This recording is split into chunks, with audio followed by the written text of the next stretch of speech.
আমাদের এই আন্দোলন সারা বাংলাদেশে ছাত্ররা নির্দলীয়ভাবে তার ন্যায্য দাবির জন্য যে আন্দোলন করে যাচ্ছে, আমরা শান্তিপূর্ণভাবে তাদের আন্দোলনে তাদের সাথে থাকবো।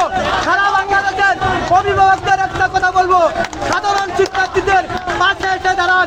যতক্ষণ পর্যন্ত তাদের ন্যায্য দাবি আদায় না হবে ততক্ষণ পর্যন্ত আমরা শান্তিপূর্ণ কর্মসূচি পালন করবো।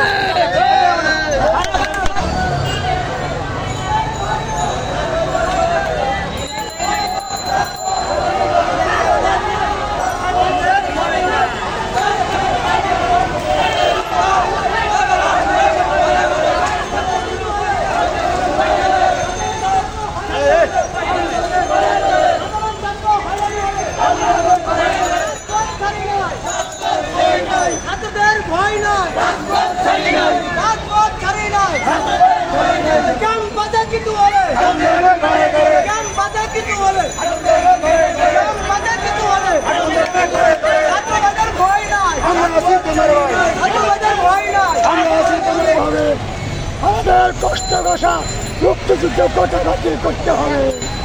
আমাদের ছাত্রদের যা দাবি বলতে হবে। সরকার শক্তিশালী সরকার নিষ্ঠাচরিত